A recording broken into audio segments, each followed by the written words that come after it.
다음 페이지로 넘어가겠습니다. 자, 23페이지. 여기에 뭐라고 써있죠? 복지, 자유, 미덕. 이렇게 써있죠? 이 장 제목이 복지, 자유, 미덕. 복지! 복지 무엇을 뜻할까요? 복지.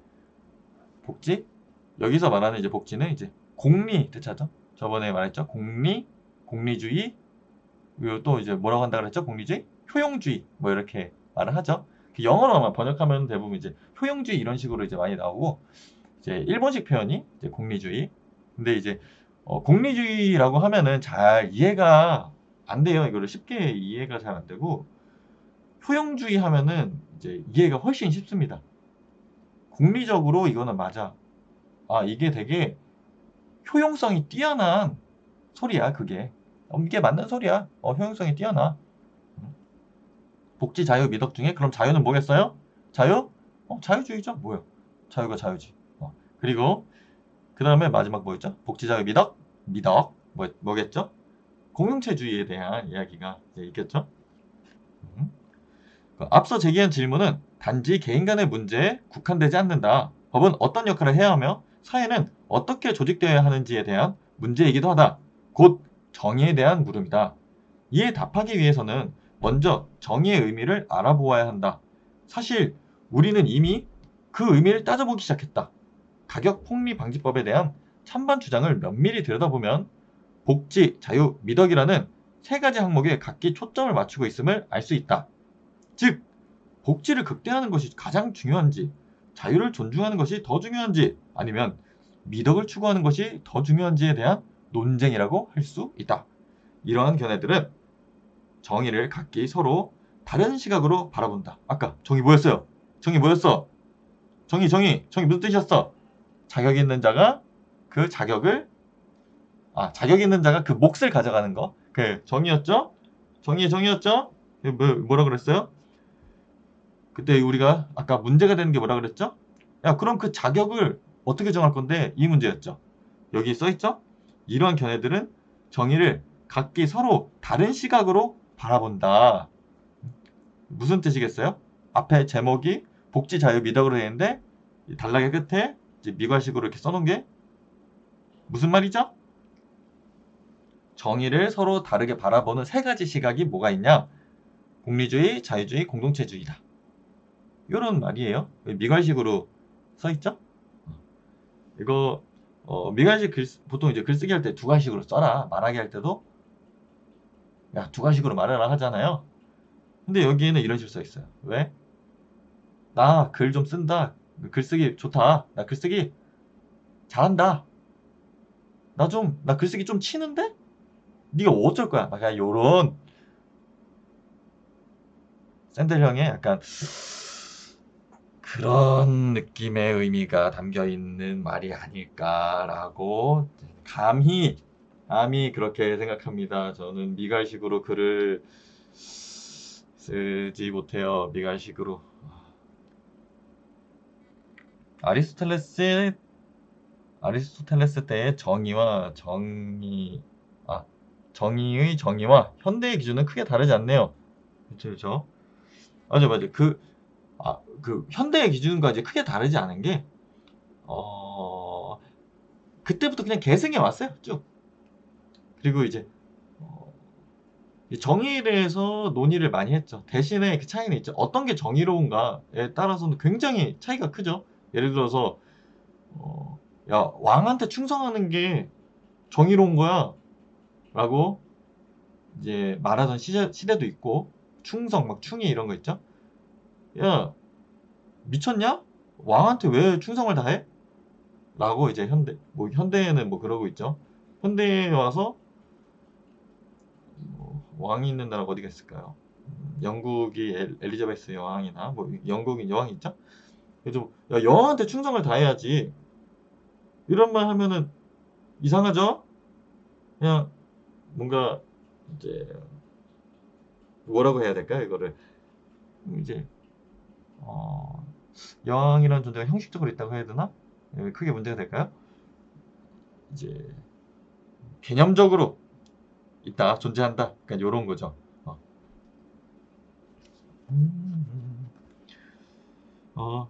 이제 첫 번째 아까 했던 몇 번째 줄이야? 몇 번째 줄은 모르겠어요. 그냥 이제 두 번째 문단입니다. 23페이지. 자, 두 번째 문단. 시장 논리를 앞세우는 사람들은 기본적으로 다음 두 가지 요소를 중요시한다. 그것은 바로 복지와 자유다. 첫째, 시장은 사람들이 원하는 물건을 공급하기 위해 열심히 일하도록 공급업자에게 동기를 부여함으로써 사회 전체의 복지를 증가시킨다. 아는 거죠? 자, 1번 나왔죠? 뭐라고요? 사회 전체의 복지를 증가시킨다. 아까 위에 복지 자유 미덕 있잖아요. 그럼 여기도 순서가 복지 자유 미덕 순서로 글을 썼을 거예요. 그렇게 써야 돼요. 막 중구난방으로 쓰면은 제 글 못 쓰네. 이렇게 될 수 있어요. 그래서 읽을 때 이 첫 번째 복지를 말했으니까 그 다음에 자유를 말하겠구나. 이렇게 미리 예측하면서 읽으면은 좀 글쓰기가 글 읽기가 좀 편해지고 책을 읽을 때 좀 이해하는 게 훨씬 쉬워져요. 둘째, 시장은 개인의 자유를 존중하기 때문에 재화나 용역에 어떤 특정한 가치를 강제로 부여하기보다는 사람들 스스로 자신이 교환하고자 하는 것에 가치를 매기도록 한다. 이렇게 돼 있어요. 두 번째, 자유가 나왔죠. 놀랄 것도 없이 가격폭리 방지법을 반대하는 사람들은 이처럼 자유시장을 옹호하는 이 같은 귀에 익은 두 가지 논리를 내세운다. 한편 가격폭리 방지법을 찬성하는 사람들은 어떻게 반응할까? 어떻게 반응할까요? 첫째, 어려운 시기에 과도한 가격 인상은 사회 전체의 복지를 늘리는데 기여하지 못한다고 주장한다. 그러니까 사회 전체의 복지를 늘린다. 이렇게 그 복지라는 게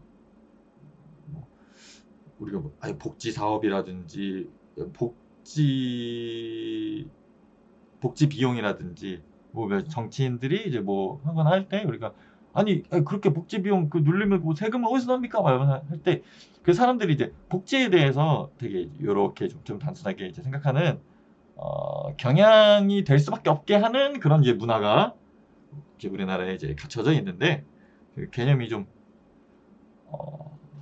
달라요. 그러니까 같은 말이긴 한데 여기서 이제 복지를 말한다. 보통 여기서는 이제 공리주의를 이제 말한다. 이렇게 이해하면 돼요.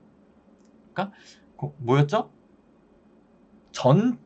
아까 공리주의, 효용주의, 뭐를 말하죠? 전체의 행복의 총합이 가장 높은 거. 그러니까 사회 전체의 복지를 늘리는데 기여하지 못한다. 이 말은 뭐예요? 사회 전체의 행복의 총량을 늘리는데 기여하지 못한다. 라는 거예요. 애초에 행복하지 않다면 이런 거 왜 필요해? 우리 행복하려고 하는 거 아니야? 이 시스템 우리 행복하려고 민주주의 우리 행복하려고 한 거 아니야? 요런 우리 모든 근본적인 이유는 이제 행복이 깔려 있습니다. 이런 상사에는 가격이 올라가면 그 상품의 공급이 늘어나긴 하지만 그에 따른 이익은 그 가격을 감당하기 힘들어하는 사람들이 지는 부담으로 상쇄되고 만다는 것이다. 부유한 사람들은 허리케인으로 인해 기름 한 통이나 모텔 방값이 올랐다고 하더라도 조금 성가신 정도지만 서민에게는 심각한 고통이기 때문에 비싼 돈을 내고 안전한 곳으로 대피하느니 위험하더라도 그냥 집에 머물 수밖에 없다라는 거죠. 무슨 말이에요? 이거 자유로운 선택 아니다. 이거 자유 아니야. 라는 거죠. 근데 이 자유가 다르다는 거죠. 평등하지 않다. 우리 저번 시간에 평등 배웠죠? 평등 원칙. 무슨 원칙이에요? 평등 원칙. 하나, 둘, 셋. 같은 것은 같게, 다른 것은 다르게. 맞아요. 그래서 선생님들 너무 수업에 열중해주고 있으셔서 감사합니다.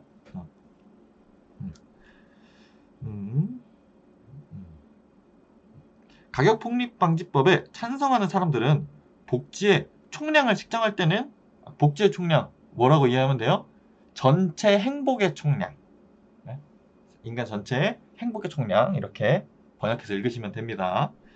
복지의 총량을 측정할 때는 비상시에 가격 폭등으로 생필품을 구매하지 못하는 사람들의 고통도 포함시켜야 한다고 주장한다. 그렇죠? 비상시에 이거 못 사는 사람들의 불행도 계산해야 되고, 그리고 이거 살 수는 있는데, 야, 이거 사면은 나 이거 다음 달 이제 생활비 없어. 이런 불행. 이거 계산해야 된다는 거죠. 저번에 평등도 얘기했었고, 자유도 얘기했었을 때, 둘 다 이게 안 맞죠? 야, 이거 자유도 아니고 평등도 아니야. 이렇게 되는 거죠. 둘째, 가격폭리 방지법에 찬성하는 사람들은 어떤 상황에서는 자유시장이 실제로는 자유롭지 못하다고 주장한다. 그 얘기죠. 실제 이게 야, 내비뒀으니까 자유라고 보이지만, 그러니까 이게 야, 칼 들고 협박 안 했다고 진짜 협박 안 한 거냐? 이런 말이죠. 싸가지 없는 새끼, 이런 말이에요.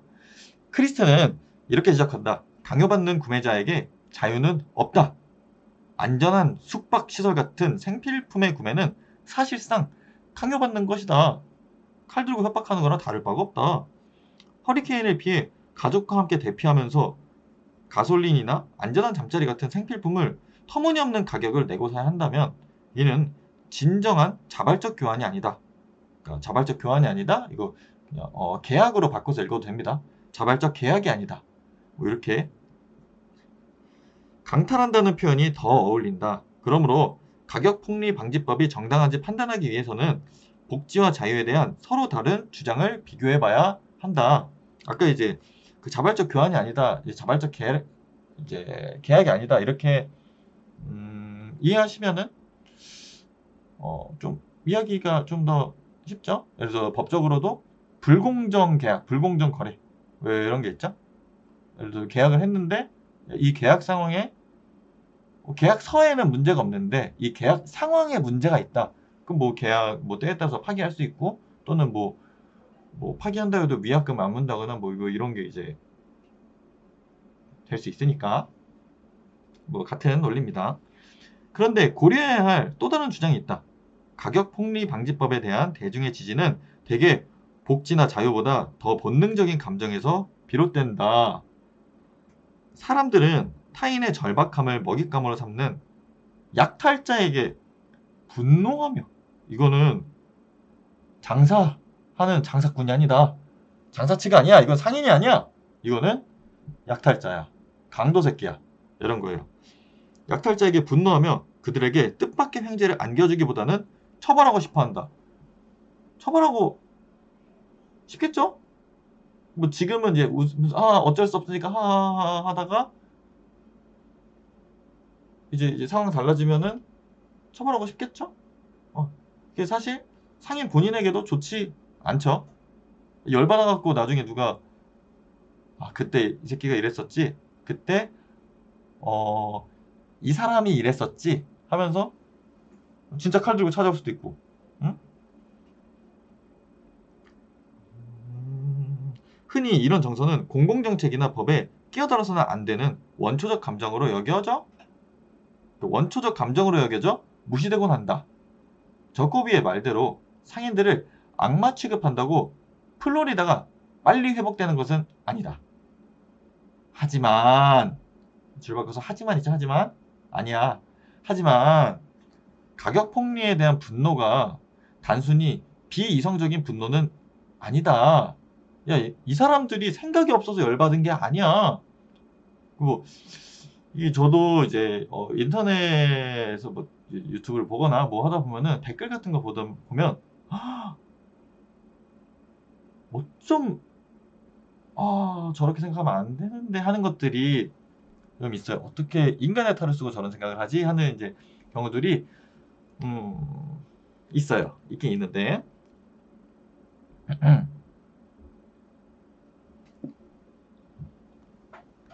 근데 많이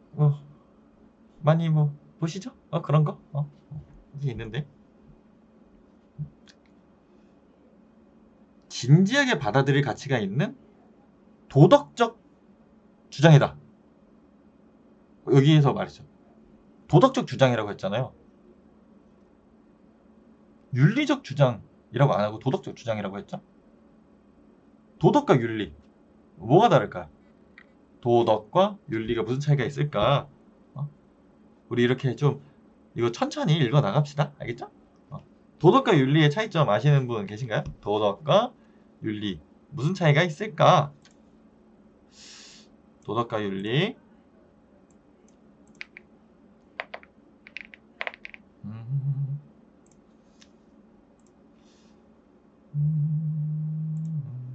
도덕과 윤리 무슨 차이가 있을까요? 잠깐만요. 옛날에 내가 만들어 놓은 게 있어갖고.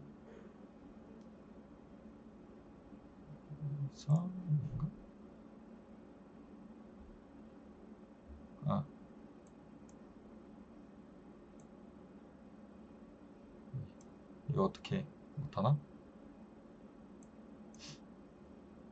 아이씨, 보여줬어. 미안해요. 이렇게인가?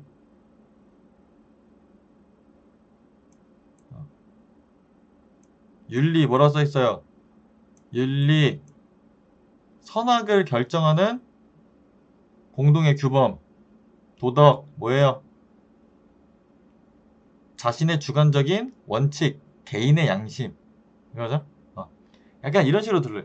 윤리는 좀 더 우리가 이제 공동체 생활을 하면서 다른 존재들과 서로 이제 지켜야 되는 것들, 이런 거죠. 지나가는 사람을 칼로 찌르지 않는다, 이런 거 있잖아요. 이런 거, 이런 이제 지켜야 되는 것들, 이런 이제 공동의 규범. 야, 너도 그렇고 나도 그래 하는 거. 그리고 도덕, 개인의 주관적인 원칙, 개인의 양심 있죠? 예를 들어서 뭐 양심적 병역 거부다 했을 때 우리 뭐라고 해요? 윤리적 이제 병역 거부라고 안 하죠? 양심적 병역 거부라고 그래요. 그죠? 둘이 이게 차이가 이런 식으로 나요. 그래서 뭐 윤리와 사상, 이거 고등학생 때 요즘에도 배우나요? 요즘에도 윤리와 사상 있나? 그 윤리와 사상이라는 게 있었어요. 지금 있는지 모르지만 윤리와 사상이라는 게 있고, 그 더 어렸을 때 우리 뭐 배워요? 도덕 배우죠. 왜 어렸을 때 윤리 안 배우고 도덕 배웠을까? 라고 하면은, 야 일단은 너부터 일단은 할 거 해라, 이런 의미가 아니었을까 합니다. 근데 제가 지금 이렇게 읽다 보니까 어디까지 읽었죠? 보자.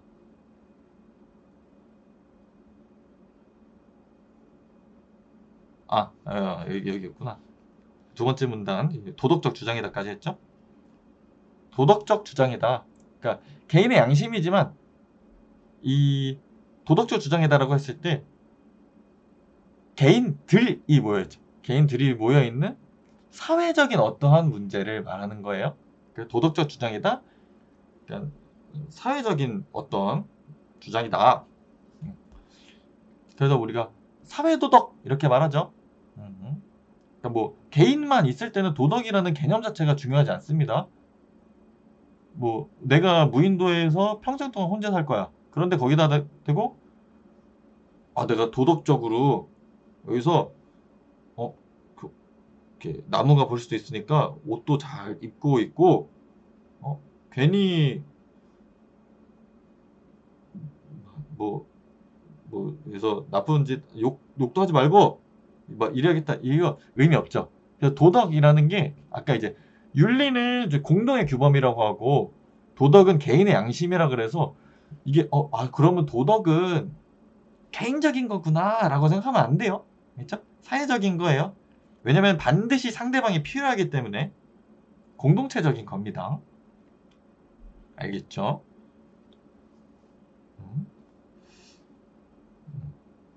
다시 읽을게요. 하지만 가격 폭리에 대한 분노가 단순히 비이성적인 분노는 아니다. 진지하게 받아들일 가치가 있는 도덕적 주장이다. 이익을 취할 자격이 없는 사람이, 아까 정의 비슷하죠 이거? 정의의 정의. 이익을 취할 자격이 없는 사람이 폭리를 얻는다고 생각되어 느껴지는 특별한 종류의 분노, 즉 정의롭지 못한 것에 대한 분노다. 다 같이 분노하는 거 뭐라고 하죠? 공분이라고 하죠.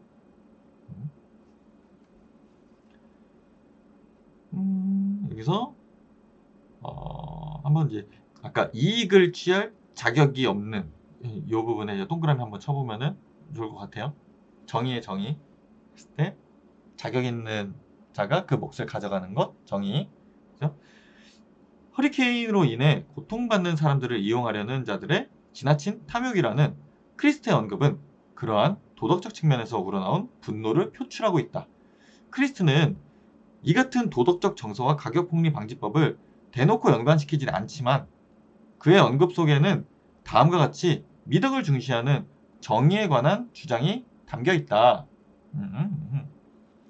탐욕은 악덕하고 나쁜 태도다. 특히 타인의 고통을 망각하게 만들 때, 저는 아나운서가 아닙니다. 그래서 글을 읽다 보면은 띄어쓰기를 잘못 읽는다든지 줄을 잘못 읽는다든지 할 수 있어요. 뭐 그냥 이해하세요. 탐욕은 악덕이고 나쁜 태도다. 특히 타인의 고통을 망각하게 만들 때는 더욱 그러하다. 단순히 개인적인 차원의 악덕일 뿐만 아니라 때로는 시민의 미덕과도 상충한다. 그죠? 개인적 차원의 악덕, 아까 이제 도덕, 알았죠? 개인적 차원의 악덕, 도덕을 이제 말할 수도 있고요. 또는 이제 자유주의적 관점에서는 이런 식으로 이해하셔도 그게 문제가 없습니다. 때로는 시민의 미덕과도 상충한다. 이게 이제 시민의 미덕. 어디서 자주 쓰는 말이죠? 공동체주의다. 그렇죠? 그러니까 자유주의적으로 봤을 때도 문제가 있지만 이거 공동체주의적으로 봤을 때도 문제가 있다. 이런 말이에요. 좋은 사회는 어려운 시기를 함께 헤쳐나간다. 이익을 극대화하려고 하기보다는 서로를 챙긴다. 그러니까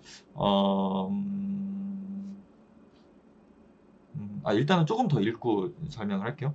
위기가 닥쳤을 때 이웃으로부터 금전적 이득을 취하려는 사회는 좋은 사회가 아니다. 그러므로 지나친 탐욕은 좋은 사회라면 최대한 억제해야 하는 악덕이다. 앞에 뭐라 했죠? 탐욕을 악덕이라고 하지 않았어요? 탐욕이 악덕이라고 한 게 아니라 지나친 탐욕이라고 했어요. 이거 많이 이제 주의하셔야 되는 게 이거 되게 지들 마음대로 좀 꼬아서 말하는 사람들이 있어요. 야, 탐욕이 왜 나쁜 거야? 탐욕 나쁘다고 하지 않아요? 자유주의? 탐욕 나쁘다고 하지 않아요? 공동체주의? 탐욕 나쁘다고 하지 않아요? 지나친 탐욕. 그러니까 지나친 탐욕 뭐가 있어요? 내가 지나가는 사람의 이 죽통이라고 안 하고 이제 뭐라 해야 좋은 언어일까요? 죽통. 뭐라고 하지? 죽통이라고 안 하나? 뭐라고 하지? 여기 죽탱이 뭐 이런 말 이거 비속어인가요? 죽탱이? 표준 아닌가? 난 아기 때부터 친구들하고 많이 썼는데 어쨌든 여기 아구창이라고 해야 되나? 뭐 있잖아요. 여기 지나가는 사람의 턱 해갖고 뺏어간다. 이게 지나친 탐욕이다. 강도질은 지나친 탐욕이다. 라는 거죠. 탐욕. 내가 뭔가 이제 열심히 일해가지고 어떠한 무언가를 얻고 싶어. 내가 사람들한테 이런 걸 팔아서 돈을 많이 벌어보고 싶어. 이거 자체는 탐욕이 아니라는, 그러니까 지나친 탐욕이 아니라는 거예요. 근데 내가 많이 팔고 싶은 게 뭐 마약이야. 나는 마약왕이 되고 싶어. 마약왕이 돼갖고 마약을 많이 팔아서 많이 벌래. 이것은 지나친 탐욕이다. 라는 거죠. 지나친에 대한 거 좀 이제 이해하시겠죠? 이거 옛날에도 제가 한번 그 수업을 할 때, 이거 질문한 사람이 한번 있었어요. 그냥 슉 넘어갔다가, 근데 탐욕을 나쁘게 생각하시면 안 되는 거 아니에요? 탐욕 때문에 우리가 발전을 하고 어쩌고 했는데, 여기 지나친 탐욕이라고 써있는데, 이렇게 말을 한 적이 있어요. 지나친. 알죠?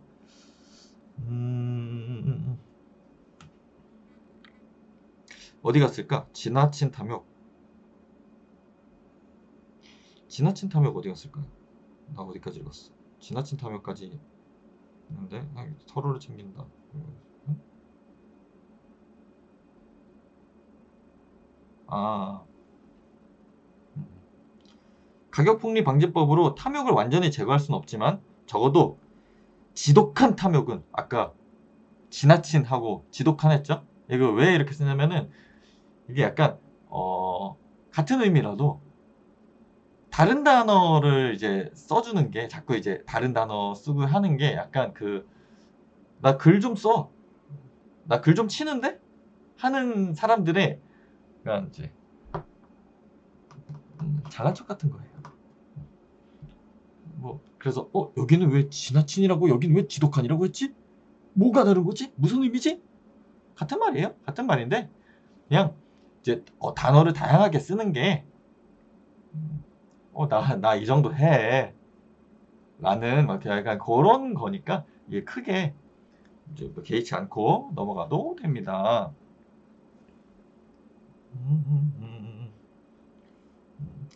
사회가 적어도 지독한 탐욕을 억제시키며 사회가 이를 용인하지 않는다는 신호를 보낼 수는 있다. 사회가 탐욕스러운 행동에 포상하기보다는 벌을 줌으로써 공동선을 위해 함께 희생을 감수하는 시민의 미덕을 지지한다.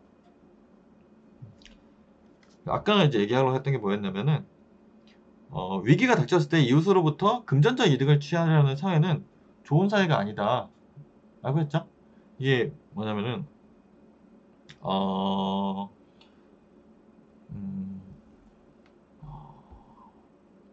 우리가 어떤 이제 사회가 이제 발전을 함에 있어서 이렇게 우상향 이렇게 영상이 어떻게 나올까? 이거 우상향 나올까? 저상향 나올까? 어쨌든 저 말 우상향이라고 하고 있죠? 이제 우상향으로 이렇게 사회가 이렇게 발전을 하고 있는 때에 있어서 뭔가 이제 지나치게 뭔가 누군가 탐욕을 부렸어. 지독한 탐욕이라는 거를 했어요. 그랬을 때 그 상황이 끝났을 때 사람들은 거기에 대해 분노를 하기 때문에 그 사람이 이제 공격을 할 수도 있고요. 또는 어떠한 것에 대해 막연한 부정적인 인식을 가지게 될 가능성도 되게 높아요. 그러니까 경제적으로 사실 지독한 탐욕이라는 거는 좋지 않아. 그냥 안 하게 되거나 안 쓰게 되지. 또는 그냥 내가 삶을 포기하거나 이렇게 되는 거지. 뭐 좋지 않아. 예를 들어서 예전에 우리가 뭐 지금 뭐 최저임금이나 이런 제도가 갖춰져 있지만 최저임금이라는 게 없을 때 아니면 이제 노동법이라는 게 제정되어 있지 않을 때 옛날에 전태일 형님이 노동법 좀 지키라고 이제 스스로 몸에다가 이제 불도 지르고 이제 하셨죠. 예, 그랬을 때 그러기 이전 어땠어요? 여공들 막 카페인 주사 맞아가면서 일어서지 못하는 이 지금으로 치면 이렇게 요 집 한 층이 아니라 이제 여러분들이 이거 보고 있는 이 방을 3단으로 쪼개요. 그 다음에 3단으로 쪼개면 2층 침대 이런 게 아니에요. 3단으로 쪼갠 다음에 거기에 3명이 앉아 있어. 그 상태에서 하루 18시간 일하고 거기에다 이제 졸거나 이제 그러지 않고 더 일하라고 카페인 주사 각성제 주사 막 꽂아버리고 뭐 이런 식으로 일하던 시대가 우리 그렇게 오래 안 됐어요. 그런 시대가 있었어요, 여러분. 지독한 탐욕이라는 거죠. 근데 이게 과연 근본적으로 우리가 왜 발전하려고 하고 우리가 왜 이제 무언가를 이렇게 쟁취하려고 하느냐라고 했을 때 의미가 없다라는 거죠. 행복을 이렇게까지 깎아가면서 우리 행복하려고 하는 건데 이렇게 깎아가면서 의미 없다. 그리고 실질적으로 이게 발전에 도움이 되느냐 라고 했을 때 도움이 된다고 보기 어렵다 라는 거예요. 그거는 나중에 얘기해 볼까요? 일단 이것까지 하고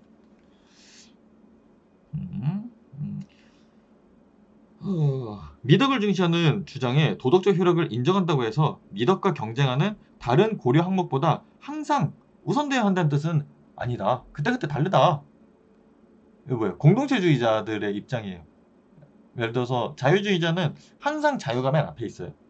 자유를 위해서 뭘 해야 된다. 이렇게 해야 된다. 이런 건데 공동체주의자 같은 경우에는 자유도 중요해. 이것도 큰 오해예요. 뭐 공동체주의자들이 야 공동체주의자들은 자유를 어쩌고 아니에요.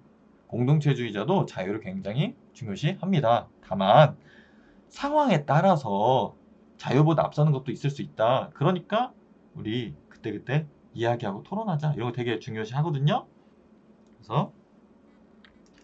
그래서 이렇게 써 있는 거예요. 항상 우선시한다는 뜻은 아니야. 항상 내 말이 맞다는 건 아닌데 이런 거예요. 허리케인으로 피해를 입은 공동체는 상황에 따라서 악마의 거래를 해야 할 수도 있을 것이다. 탐욕을 규제하는 도덕적 조치를 희생하는 대신 폭리를 허용함으로써 먼 곳에 있는 지붕 수리업자들과 건물 수리업자들을 끌어들일 수 있기 때문이다. 일단 지붕부터 수리하고 사회구조는 나중에 손보는 것이다. 그런데 주목할 중요한 점은 가격폭리 방지법을 둘러싼 논란은 단순히 복지와 자유에 관한 것이 아니라는 점이다. 이 논쟁은 미덕에 관한, 즉 좋은 사회의 기반이 되는 태도와 기질, 인격을 길러내는 일에 관한 것이기도 하다. 그죠? 이거 뭐 공리주의나 뭐 자유주의 이런 걔네들만 이렇게 하는 건 아니고 공동체주의적으로도 이거 할 말이 있다. 응? 이처럼 미덕과 관련 짓는 논변에는 어떤 사람들, 심지어 가격폭리 방지법에 찬성하는 많은 사람들조차 불편해한다. 그 이유는 복지와 자유를 앞세우는 주장에 비해 판단의 요소가 들어있기 때문이다. 어떤 정책이 경제 회복을 빠르게 하는지, 경제 성장에 박차를 가하는지 여부를 묻는 데는 사람들의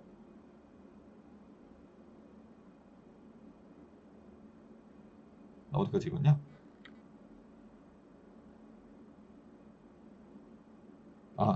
사람들의 선호에 대한 판단이 포함되어 있지 않다.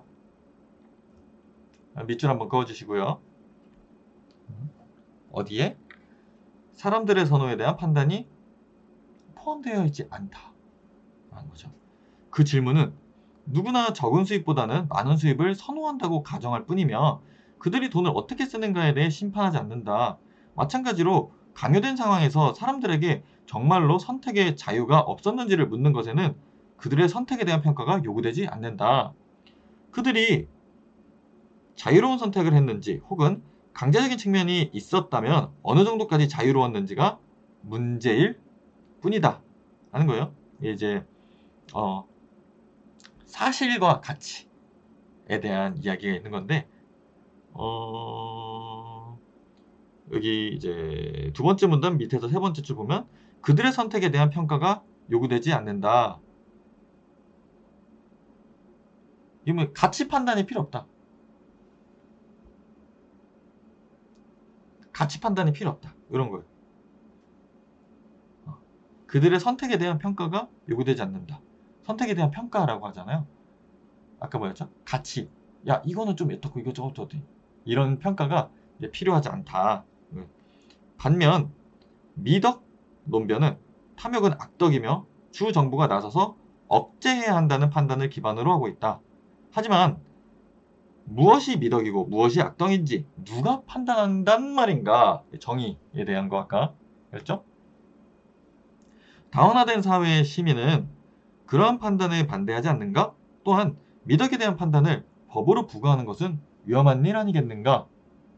이러한 우려에 직면하여 많은 사람들은 밑줄 많은 사람들은 미덕과 악덕의 문제에 대해 정부가 중립을 견제해야 하며 또한 선한 태도를 배양하려 하거나 악한 태도를 억제하려는 노력을 해서도 안 된다고 주장한다. 뭐예요? 그 자유주의자랑 공리주의자의 입장이죠. 자, 이처럼 가격 폭리에 대한 우리의 반응을 잘 살펴보면 이중적임을 알 수 있다. 자격 없는 사람이 이득을 얻으면 많은 사람들이 분노하며 다른 사람의 불행한 처지를 이용하는 탐욕에 대해서는 포상이 아니라 벌을 줘야 마땅하다고 생각한다. 그러면서도 법을 통해 미덕과 악덕을 심판하려 할 때는 우려를 나타낸다. 이런 딜레마는 정치 철학의 중요한 문제 하나를 드러낸다. 중요한 문제 하나를 드러낸다라고 여러 개 말했어요. 1. 정의로운 사회라면 시민에게 미덕을 장려해야 할까? 이제 그 형 있죠? 그 공리주의랑 자유주의 사이에 딱 껴있는 형, 밀형 있죠? 존 스튜어트 밀형. 밀형이 이제 아마 이게 자유론에 나왔던 말이에요. 아니면 두 번째, 아니면 법이 미덕을 둘러싼 서로 다른 견해 사이에서 중립을 지키면서 시민들 스스로 최선의 삶을 선택하도록 해야 할까? 교과서적 설명에 따르면 이 질문을 기준으로 고대 정치사상과 근대 정치사상을 구분하고 있다. 한 가지 중요한 측면에서 이 설명은 옳다. 근데 이제 교과서적 이제 설명이라고 했잖아요. 근데 교과서적 설명이라는 거는 교과서 우리가 어떻게 만들죠? 이미 일어난 것들, 과거의 것들을 갖다가 이 교과서를 만들어요. 그게 이제 납부되는 것은 아니고 현대 적용이 조금 이제 느리다는 거죠. 지금 그러니까 교과서 우리나라 지금 나라에서 안 만들죠? 국정교과서 아니잖아요. 이런 식으로.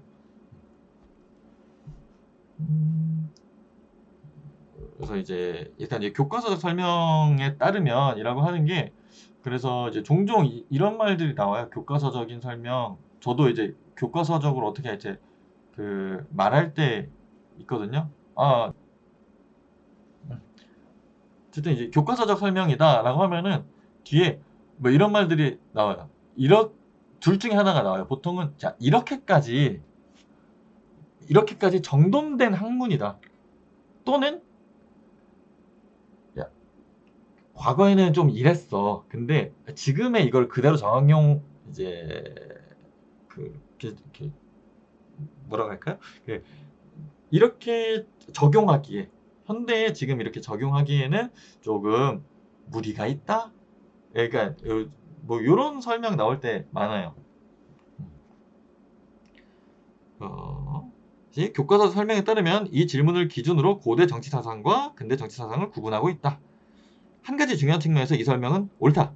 아리스토텔레스는 사람들에게 그들이 마땅히 받을 자격이 있는 것을 주는 것이 정의라고 가르친다. 아까 정의의 정의 했었죠?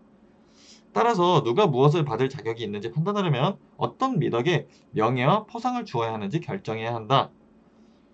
아리스토텔레스는 우선 어떤 삶의 방식이 바람직한 것인지 심사숙고하지 않고서는 무엇이 정의로운 법인지 알 수 없다고 주장했다. 그는 법이란 좋은 삶을 묻는 질문에 중립적일 수 없다고 생각했다.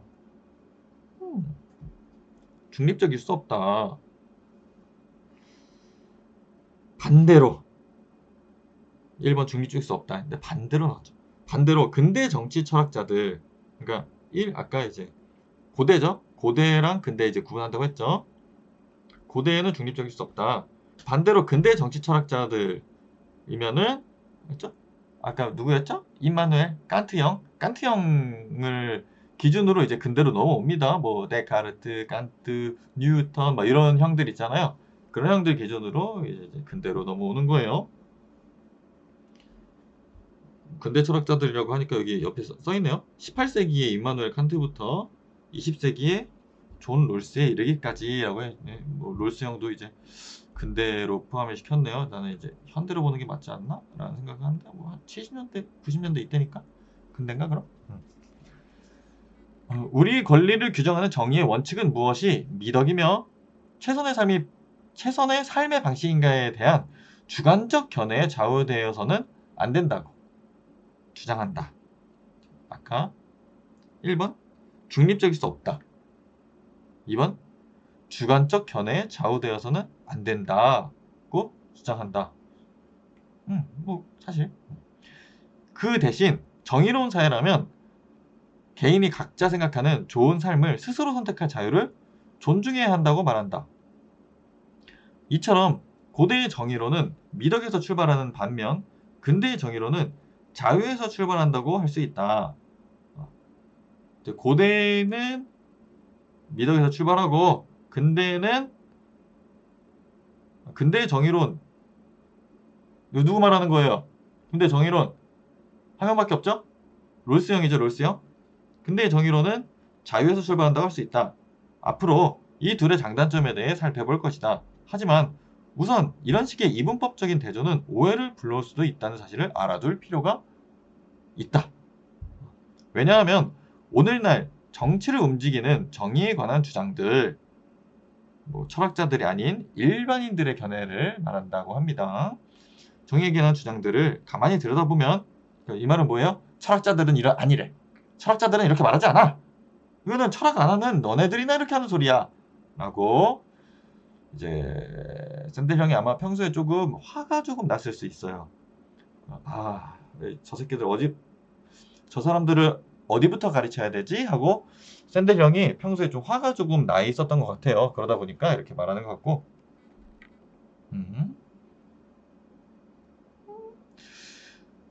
그 모습이 보다 복잡하기 때문이다. 사실 우리 대부분이 내세우는 주장을 보면 최소한 겉으로는 경제적 풍요와 개인의 자유를 존중하고 있다. 하지만 이러한 주장의 이면에는 명예와 포상을 누릴 미덕이 무엇이며 좋은 사회가 장려해야 할 생활 방식이 무엇인가를 판단하고자 하는 일련의 또 다른 신념이 자리 잡고 있다. 이 두 가지 견해는 때때로 서로 경쟁한다. 즉 풍요와 자유, 풍요 뭐죠? 풍요, 복지하면 뭐 떠올라야 되죠? 공리주의, 효용주의, 알겠죠? 즉 풍요와 자유를 굳건히 지지하면서도 정의에 있어서 판단의 요소를 개입시키고자 하는 한 가닥 소망을 품고 있는 것이다. 정의의 선택의 자유일 뿐만 아니라 미덕도 포함시키고자 하는 생각은 뿌리가 깊다. 정의에 대한 고민은 불가피하게 바람직한 삶의 방식에 대한 고민 역시 포함시킬 수밖에 없는 것으로 보인다. 이 위에 보이시죠? 정의와 선택의 자유뿐만 아니라 미덕도. 그러니까 자유주의뿐만 아니라 공리주의도. 할 말 있어? 이것도 중요해. 공리주의래. 아니, 공리주의 아니죠? 이거. 정의의 선택, 그러니까 자유주의뿐만 아니라 미덕, 공동체주의도 할 말 있어. 이것도 중요해. 근데 정의의 선택의 자유뿐만 아니라 미덕도 포함시키고자 이 두 가지밖에 안 했죠? 왜 그랬을까요? 나 공리주의 싫으니까, 효용주의 싫어하니까. 알겠죠? 일단은 지금 잠깐 여기까지 하고 쉬죠. 나는 쉴 거예요.